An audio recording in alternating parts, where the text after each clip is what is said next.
Hello, everyone. Welcome to this week's edition of Labor Live at 12:05. My name is Alex Jorgensen, and I'm the Communications Director here at the Alaska AFL-CIO. We are running into our third week of the legislative session, and things are really starting to heat up. And we have an incredible guest today. I am very excited to welcome to the program Representative Rebecca Himschoot. Welcome. Hey, Alex. Good to see you. Great to see you. It's great to be here. And one of the reasons I'm so excited to have you on the program is because education funding, along with pensions, is really the number one priority of Alaska's labor movement this year.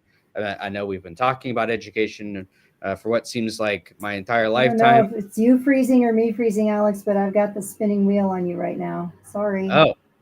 Oh, interesting. Let's try again. Well, can you hear me now? I'm back. Okay, I love it. I can hear you.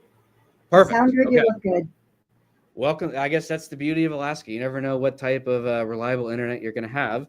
But, education funding has been paramount to Alaska's labor movement's legislative priorities for the last couple of years. So, and I know you're helping co-chair the House Education Committee, and just kind of wanted to ask if you could let us know how the bill that's currently being discussed, HB 69, could kind of help address this kind of education funding crisis we've been seeing in our state.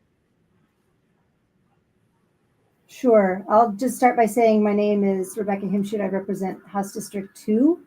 That is 500 incredible coastal miles from Yakutat to Heidelberg. I have 21 communities, 11 school districts, 10 tribes, and 9 village corporations. So that is my district. I am a career educator. Some of my work was in informal education in a science center with the National Park Service.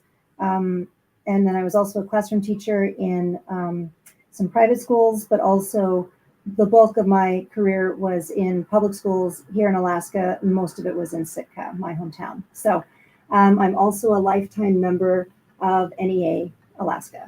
That's my union. So House Bill 69 is looking to correct past inaction of the legislature. So our policy failures in the legislature are falling on the backs of our kids. And I'm guessing anybody in the state has, if not experienced it themselves in their own family, they've heard about what I would call an absolute crisis in our school system.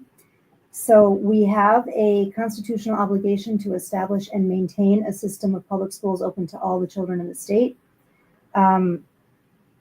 This is not a statute. There are lots of statutes we don't follow. There's a 90-day session statute we don't follow.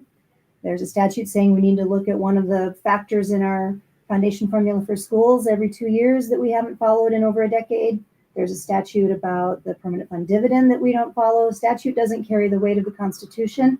I'm asking in House Bill 69 to make good on our constitutional obligation to maintain a system of public schools. So the bill, do you want me to talk about what the bill does exactly?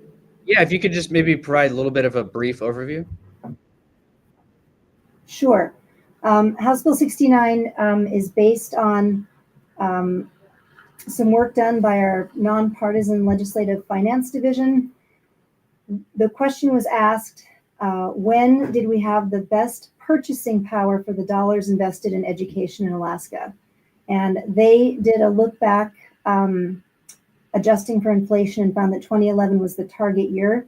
And that's supported also by the Council of School Administrators and the Alaska Association of School Boards. So in a joint position statement, they asked to restore funding to 2011 levels. To do that, again, people see this bill, you'll hear people talking about increasing funding education. We're increasing education. What we're doing is restoring the funding that our schools have not had in the face of basically flat funding. And that restoration is expensive. If you have a vehicle and you don't change the oil in your internal combustion engine periodically, 10 years later, guess what? You're going to have a pretty major repair bill or a complete replacement. So the costs add up. So people have talked about sticker shock with my bill, and I don't blame them. It is a big amount of money we're looking for.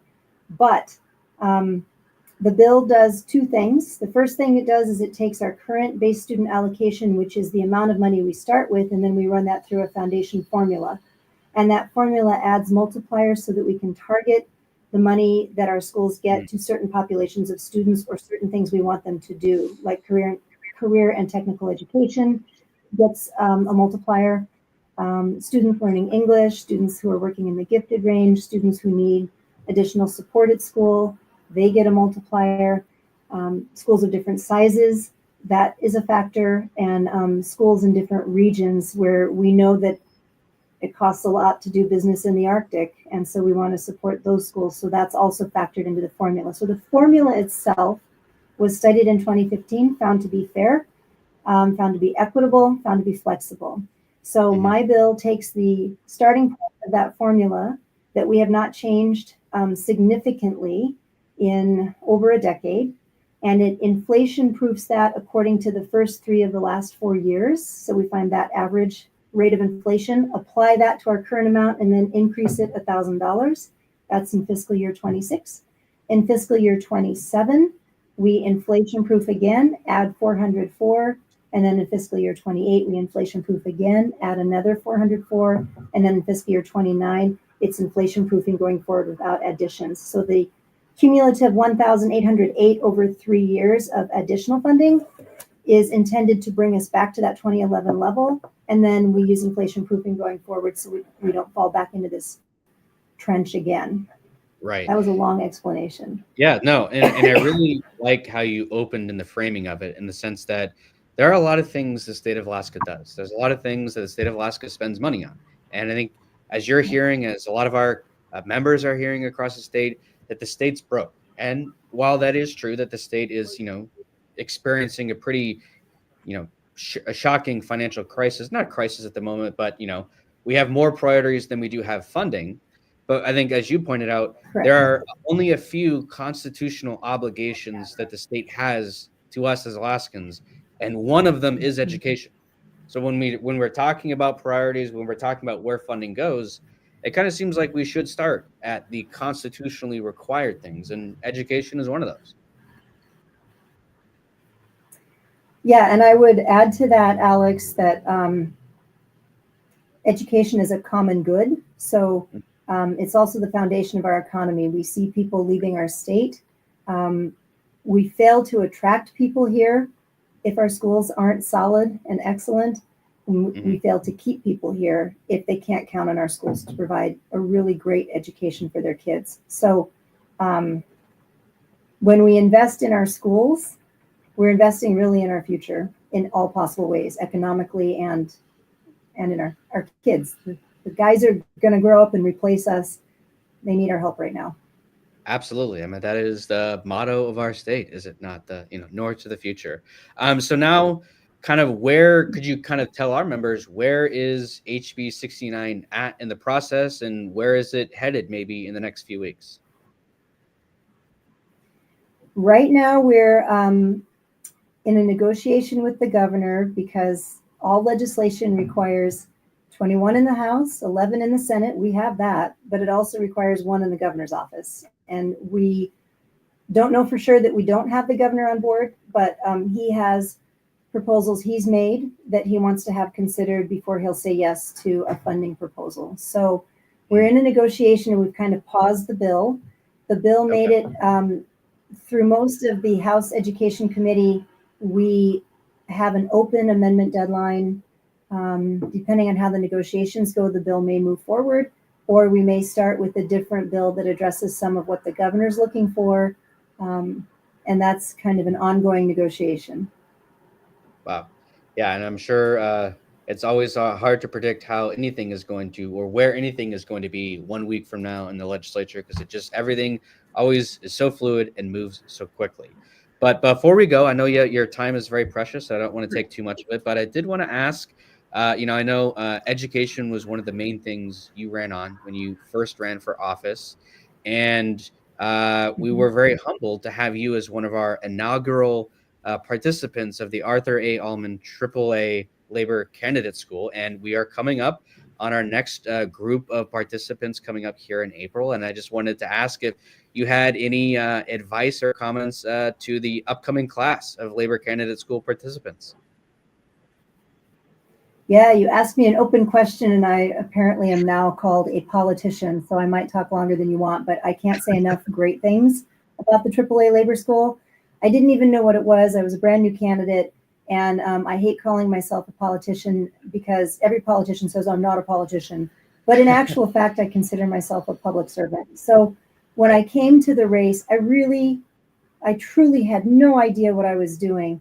And the AAA school broke down how a campaign works, helped me figure out my messaging, helped me figure out how to, some of the elements of fundraising, and gave me some common ground with other candidates that I could reach out to after AAA school.